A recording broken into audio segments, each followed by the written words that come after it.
법을 알기 쉽게 맞춰드립니다. 맞춤형 법률 맛집 맞춤법 TV. 안녕하세요. 안녕하세요. 안녕하세요. 네, 안녕하세요. 안녕하세요. 반갑습니다. 네, 반갑습니다. 네. 우리 지난번에 그 네. 위법 수집 증거에 대해서 간단히 얘기를 했잖아요. 네. 이제 미란다 원칙을 얘기하면서 그 얘기를 했는데 그쵸. 미란다 원칙 해봐요. 아, 풀로요? 네. 자, 묵비권을 궁금하신 분들은 지난 영상을 참고하시기 바랍니다. 아, 할 수 있어요. 할 수 있어요. 묵비권을 행사할 수 있고. 그래도 지난 영상을 참고하시기 바랍니다.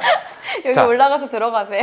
더 중요한 거, 네, 미란다 네. 원칙 고지 안 하면 어떻게 된다고 제가 말씀드렸죠? 자백이랑 네. 그다음에 그 뒤에 수집된 모든 증거가 무효가 됩니다. 그렇죠. 증거 능력이 없어지죠. 그 미란다 원칙을 위반해서 위법한 체포를 하게 그쵸. 되면 그 위법한 체포와 인과관계가 인정되는 모든 증거들은 네. 증거로 쓸 수 없다고 했어요. 네. 자, 근데 오늘은 이 위법 수집 증거에 대해서 좀 더 자세한 얘기를 해볼 건데요.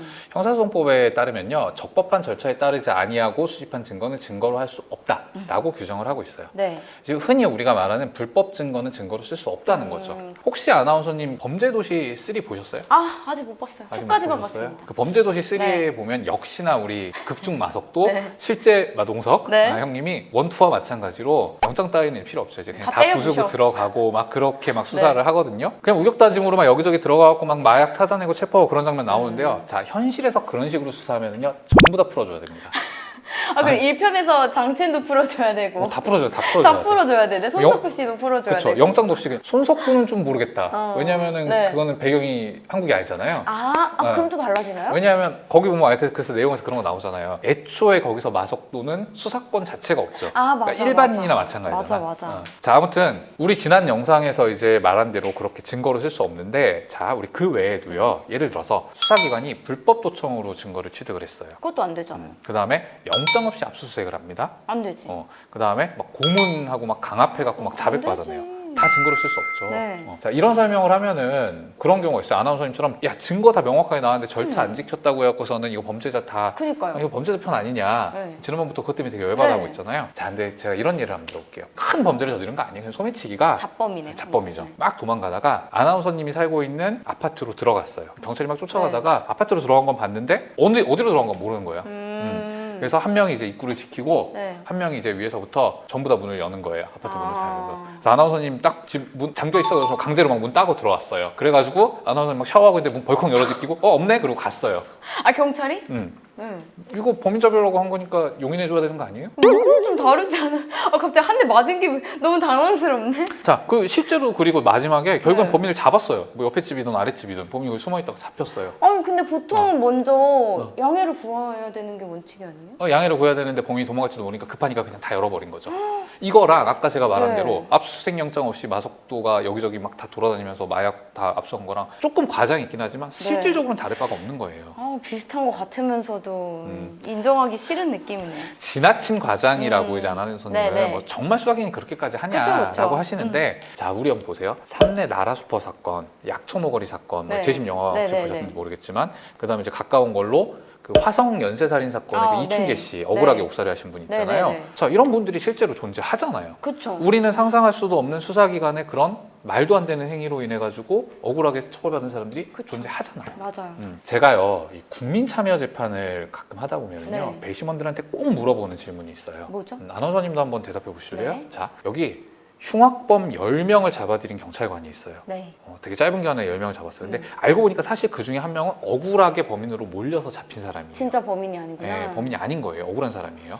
근데 그 같은 기간 동안에 다른 경찰은 네. 흉악범 1명 잡았어요. 네. 1명 잡았는데 얘는 분명히 잘못한 게 맞아요. 네. 자, 아나운서님이 보기에 이 10명 잡은 경찰관과 이 1명을 잡은 경찰관 중에 누가 더 우리 사회에 필요한 경찰관이라고 생각을 하세요? 더 훌륭한 경찰이라고 생각을 하시고?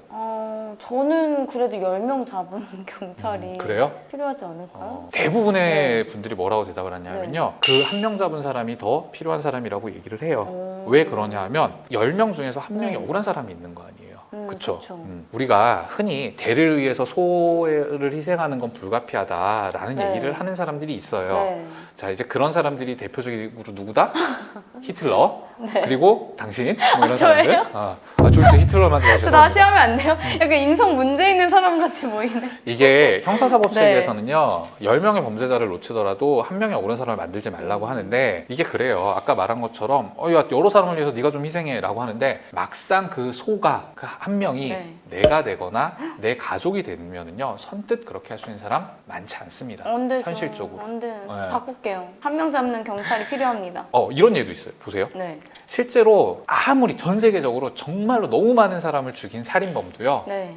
국가가 살인을 저지른 거에 비하면 세 발의 피입니다. 무슨 얘기냐면요. 적법 절차 무시하고 국민들을 살해한 대표적인 케이스가 이제 5.18 광주 민주화운동. 네. 거기서 죽은 사람이 많겠어요? 아니면 전 세계적으로 유명한 살인범이 죽인 사람이 더 많겠어요? 5.18에서 죽은 사람이 당연하죠. 그래서 국가가 가장 위험한 놈인 거예요. 역사적으로 그래 왔잖아요. 그래서 국가 권력의 위법 행위를 우리가 제재를 해야 되는 거죠. 얼쑤. 이건 맞는 얘기예요, 네. 사실. 물론 그 과정에서 이제 아나운서님이 말한 것처럼 저 진짜 나쁜 놈인데 저거 풀어줘야 되지 않느냐, 그럼 네. 어떡하냐라고 하실 수 있는데 이거야말로 희생할 가치가 있는 희생인 거예요. 그래서 모르겠어요. 다른 생각을 가지고 계신 분들도 틀림없이 있을 수 네. 있죠. 있는데 어쨌든 우리 형사법이 발전해온 체계상 그게 맞다라고 본 거고 그래서 그렇게 위법 수입 증거 증거를 못 쓴다고 한 거고 대법원이 또 이런 얘기를 해요. 야, 국가기관이 수사기관이 그렇게 위법한 행위 못하게 만든 제일 좋은 방법이 뭐냐? 뭐겠어요? 그렇게 해서 가져온 증거 전부 우리 날리겠다 라고 하는 게 위법 행위를 막을 수 있는 가장 좋은 방법이라고 하는 거죠. 또 이렇게 들으니까 필요한 법인 것 같긴 하네요. 필요하죠. 많이 필요한 거예요. 언제 어디서 내가 어떻게 네. 억울한 일을 당할지 알 수 없잖아요. 맞아요. 예. 사람 일이라는 게. 이게 사실 그리고 미국 연방대법원에서요. 네. 미란다 원칙 처음 나왔을 때 미국 경찰이랑 검사들이 뭐라고 했냐면요. 큰일 났다. 이제 범죄자들 다 풀어주게 생겼다. 막 이렇게 걱정하면서 대법원을 비난을 했거든요. 네. 근데 하지만 실제로는 그렇지 않았어요. 미란다 원칙 다 고지하면서도 범인 다 체포할 수 있었잖아요. 그쵸. 그렇다고 해서 대법원에서 말도 안 되게 아까 말한 것처럼 네. 뭐 순식간에 그거를 3초 안에 다 읊어라 이런 거 아니거든요. 네. 그냥 알아듣게 설명만 하면 되거든요. 그래서 결국에는 그런 걱정은 기우에 불과했었던 거고 미란다도 처벌받았고 그렇게 된 거예요. 이게 이렇게 재밌었던 내용이었다니. 더 중요한 건 국가 권력에 의한 국민의 기본권 침해를 막는 게 더 중요하다라고 생각을 할 수 있겠습니다. 이어서 저희가 지난 영상에는 미란다 원칙에 대해서 알아봤고 그 내용을 좀 타고 위법 수집 증거에 대해서 좀 디테일하게 알아봤어요. 그렇죠. 네, 그래서 위법 수집 결론은 증거 배제 원칙. 네, 결론은 이게 꼭 필요한 절차이자 법으로 규정된 게 맞는 것 같네요. 저는 네. 분노의 게이지가 여기까지 차올랐었는데 다시 내려갔어요. 다행입니다. 네. 은근히 의외로 말귀를 알아들으신다. 감사합니다. 말귀 잘 알아먹어요. 네, 네, 저희 오늘도 영상 보시고 좋으셨다면 구독, 좋아요. 알림 설정까지 많이 부탁드릴게요. 안녕. 감사합니다.